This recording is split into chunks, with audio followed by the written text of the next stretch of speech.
Quarter 4 में हमारी entry हो चुकी है। तो अब हम इस क्वार्टर 4 के कुछ इकोनॉमिक डेटा देखेंगे। साथ में दोस्तों बड़ा इंपॉर्टेंट रहेगा क्वार्टर 3 के नतीजे अपडेट होंगे। दोस्तों क्या ये रिजल्ट देखने चाहिए? अगर देखने चाहिए तो क्यों देखने चाहिए? दोस्तों मेरे पास 6 बड़े कारण हैं जिससे हमें रिजल्ट देखते रहने चाहिए। पर ये कारण हम डिस्कस करें उससे पहले मैं कुछ गुड न्यूज आप लोगों के साथ अनाउंस करूं।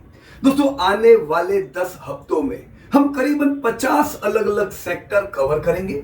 हर वीक दोस्तों एक एपिसोड रहेगा और ऐसे 10 एपिसोड नेक्स्ट 3 मंथ्स में दोस्तों आप लोग देखोगे। हर एक एपिसोड में हम कुछ ऐसे सेक्टर पे बात करेंगे जहां पे हाई ग्रोथ की उम्मीद है। दोस्तों उस सेक्टर की एक टॉप कंपनीज देखेंगे जहां पे हम निवेश कर सकते हैं और उसके फ्यूचर प्रोस्पेक्टस और लेटेस्ट रिजल्ट जो आए हुए हैं उस पर हम लोग बातचीत करेंगे। तो पहला एपिसोड है दोस्तों इस गुरुवार 18 जनवरी। दोस्तों गुरुवार को शाम 8 बजे लाइव सेशन रहेगा जहां पे हम 4 सेक्टर पे बात करेंगे। नंबर 1 दोस्तों एसेट मैनेजमेंट कंपनीज में क्या पैसा लगाना चाहिए? अगर लगाना चाहिए तो क्यों लगाना चाहिए? कितना ग्रोथ हम उम्मीद कर रहे हैं? दोस्तों पहला सेशन रहेगा एसेट मैनेजमेंट कंपनीज पे जहां पे हम एसेट मैनेजमेंट कंपनीज के एक्सपेक्टेड ग्रोथ पे बात करेंगे और उसकी एक लीडिंग कंपनी एचडीएफसी एएमसी के पास्ट रिजल्ट, अभी के रिजल्ट और फ्यूचर प्रोस्पेक्टस पे दोस्तों बात करेंगे। दोस्तों 2 साल के बुरे रिजल्ट के बाद पिछले 3 क्वार्टर से एचडीएफसी एएमसी अच्छे रिजल्ट पेश कर रही है। तो चलो कल चेक कर लेंगे कैसे रिजल्ट आए। दोस्तों एचडीएफसी एएमसी के रिजल्ट आपके साथ शेयर करेंगे दोस्तों अशोक सोनागरा जो कि राजकोट से है। अशोक सोनागरा बाय प्रोफेशन दोस्तों जॉब करते हैं हॉस्पिटल में। दोस्तों अपनी जॉब के साथ बढ़िया रिसर्च करते हैं और वो अपना ये रिसर्च हम सबके साथ दोस्तों शेयर करेंगे। दोस्तों दूसरा सेक्टर हम लोग लेंगे कंप्यूटर सॉफ्टवेयर एंड कंसल्टिंग। इस सेक्टर से क्या उम्मीद की जाए, कौन लीडिंग कंपनी है और इस सेक्टर में दोस्तों हम टीसीएस के जो रिजल्ट आए हैं उस पर चर्चा करेंगे। दोस्तों पिछले 2 साल से हमने बुरे रिजल्ट देखे हैं। पहले अट्रैक्शन रेट का प्रॉब्लम, फिर लो डिमांड का प्रॉब्लम। ये रिजल्ट पे हम लोग बात करेंगे कि अब इस रिजल्ट से क्या उम्मीद रखी जाए। दोस्तों टीसीएस के रिजल्ट आपके साथ डिस्कस करेंगे। अमोल देशमुख जो कि महाराष्ट्र कोल्हापुर से है। दोस्तों अमोल देशमुख का प्रोफेशन वो म्यूचुअल फंड के डिस्ट्रीब्यूटर है। साथ ही में इन्होंने रिसर्च एनालिस्ट का भी सर्टिफिकेशन क्लियर कर दिया है। तो अमोल देशमुख से हम जानेंगे टीसीएस के नतीजे कैसे। तीसरा सेक्टर हम लोग दोस्तों लाइफ इंश्योरेंस इंडस्ट्री पे बात करेंगे। दोस्तों लाइफ इंश्योरेंस इंडस्ट्री जहां पे अच्छे ग्रोथ की उम्मीद रख सकते हैं पर पिछले 3 साल से अफेक्टेड है अलग अलग कारणों से। पहले कोरोना से और फिर कुछ रेगुलेटरी जो चेंजेस हुए उसके कारण। अब रिजल्ट क्या कहते हैं दोस्तों ये हम देखेंगे यस कल के एपिसोड में। दोस्तों लाइफ इंश्योरेंस की लीडिंग कंपनी एचडीएफसी लाइफ के रिजल्ट को रिसर्च किया है दोस्तों डॉक्टर सुभाष पोंकिया राजकोट से। दोस्तों डॉक्टर सुभाष अपने क्लिनिक के साथ इन्वेस्टर भी अच्छे हैं, बढ़िया रिसर्च करते हैं। तो हम एचडीएफसी लाइफ की जानकारी सुभाष भाई से लेंगे। दोस्तों फोर्थ सेक्टर डाइवर्सिफाइड रिटेल जो अगेन भारत का एक फास्टेस्ट ग्रोइंग सेक्टर में से एक है। दोस्तों डाइवर्सिफाइड रिटेल की अलग अलग कंपनीज और एस्टिमेटेड ग्रोथ हम अंदाजा लगाने का प्रयत्न करेंगे। इसकी लीडिंग कंपनी डीमार्ट के रिजल्ट जो लेटेस्ट आए हैं ये हम देखेंगे। दोस्तों पिछले साल से डीमार्ट भी लो ग्रोथ से अफेक्टेड है। तो ये रिजल्ट कैसे आए ये हम जानकारी लेंगे। दोस्तों डीमार्ट के रिजल्ट पेश करेंगे यस कोल्हापुर के अमोल देशमुख। तो यह है दोस्तों इस गुरुवार का शेड्यूल। सीट बेल्ट बांध के बैठिए। इंडस्ट्री एनालिसिस और कंपनी पे दोस्तों हम लोग बात करेंगे। अब दोस्तों आपको क्या लगता है क्या इसी प्रकार से रिजल्ट देखने चाहिए कि नहीं? दोस्तों रिजल्ट एनालिसिस के 6 बड़े कारण हैं।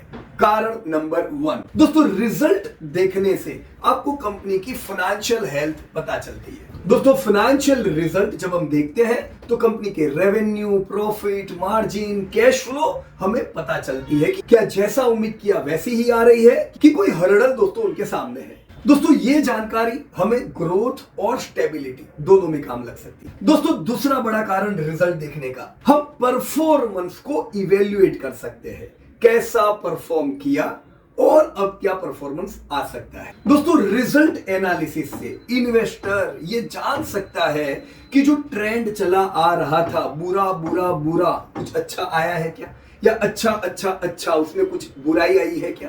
तो परफॉर्मेंस इवेल्युएशन करंट ट्रेंड से और दूसरे पीयर कंपनी से दोस्तों हम लोग कर सकते हैं। दोस्तों ये जानकारी हमारे लिए बड़े काम की हो सकती है क्योंकि ये आपको बता सकती है कि मैं होल्ड करके रखूं, मैं और ऐड करूं या थोड़ा हल्का हो जाऊं। दोस्तों तीसरा बड़ा कारण है रिजल्ट देखने का, मुझे फ्यूचर प्रोस्पेक्टस पता चल सकते हैं। दोस्तों फ्यूचर प्रोस्पेक्टस जानने का सबसे बढ़िया तरीका है MD&A, management discussion and analysis. दोस्तों ये मैनेजमेंट डिस्कशन एंड एनालिसिस साल में एक बार एनुअल रिपोर्ट में तो मिलता ही है, पर जैसे जैसे साल चलता है दोस्तों कई नए चेंजेस आते हैं इकोनॉमिकली, मैक्रो में या माइक्रो में। दोस्तों इन चेंजेस से कोई सेक्टर या आपकी कंपनी पे क्या इफेक्ट आ सकती है, ये दोस्तों मैनेजमेंट डिस्कशन में इसकी बातचीत होती है। तो जो कल स्टूडेंट आपके साथ प्रेजेंट करने वाले हैं दोस्तों, ये स्टूडेंट भी मैनेजमेंट डिस्कशन और एनालिसिस का पार्ट बने हुए होते हैं, जिससे वो इंसाइट ले पाते हैं कि भी फ्यूचर प्रोस्पेक्टस क्या है। तो यस दोस्तों,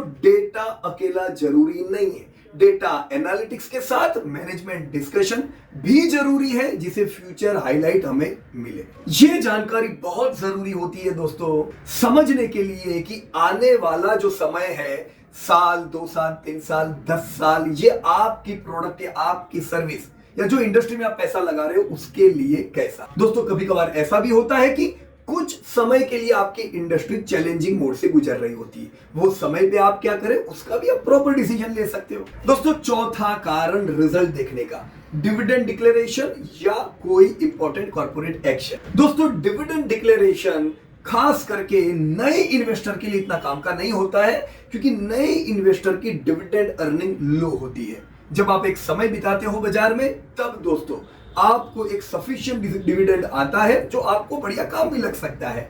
दोस्तों शेयर बाजार एक पैसिव इनकम का जरिया बनता है। आपने इन्वेस्टमेंट एक बार किया, पर अब कंपनी आपको जिंदगी भर ईयर ऑन ईयर डिविडेंड्स देती जाती है जो हाईली अट्रैक्टिव होते हैं दोस्तों। तो वो इन्वेस्टर दोस्तों जिन्होंने समय दे दिया है बाजार में और अब डिविडेंड उनके लिए बड़ा इंपॉर्टेंट रोल प्ले करते हैं दोस्तों, उनको जानकारी मिल कर सकती है कि अब इस बार मुझे कितना डिविडेंड मिलने वाला है, या कोई नया कॉर्पोरेट एक्शन आ रहा है जो मुझे काम लग सकता है, जैसा बाईबैक हो गया, बोनस हो गया। दोस्तों पांचवा बड़ा कारण रिजल्ट एनालाइज करने का, कि मैं रिस्क को आइडेंटिफाई कर सकता हूं। दोस्तों रिजल्ट के डेटा और मैनेजमेंट डिस्कशन, ये दोनों ही चीजें दोस्तों आपको इंसाइट दे सकते हैं कि कोई बड़ा रिस्क आने वाले समय में आपके सामने है क्या।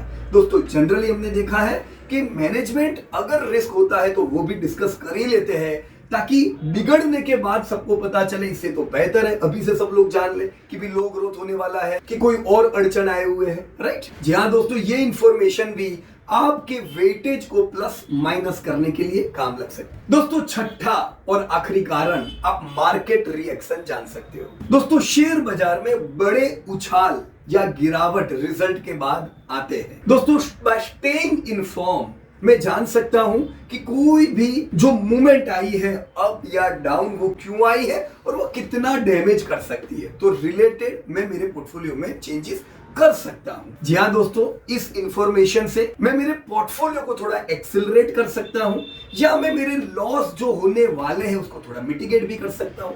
सो दोस्तों इन समरी, अगर मैं रिजल्ट को रेगुलर मॉनिटर करता हूं तो मैं इन्फॉर्म्ड डिसीजन ले पाता हूं, मैं मेरे रिस्क को मैनेज कर पाता हूं और अपडेटेड रहता हूं। बहुत सी बार इन्वेस्टर को स्ट्रेस इसलिए होता है क्योंकि उन्हें पता ही नहीं होता है कि क्या रिस्क है, क्या अपॉर्चुनिटीज है। दोस्तों रिस्क भी जब आप जान लेते हो, कि आपको पता चलता है चल भाई ये 6 महीने के लिए प्रॉब्लम है, तो चिंता नहीं रहती है। चिंता तब रहती है जब पता ना हो कि ये क्यों हो रहा है, कब तक होगा।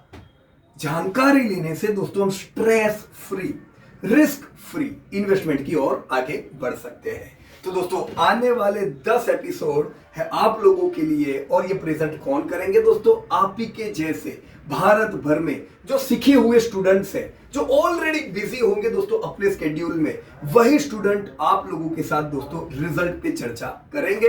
रेडी हो जाइए दोस्तों। Thank you so much. जय हिंद टू एवरीबॉडी।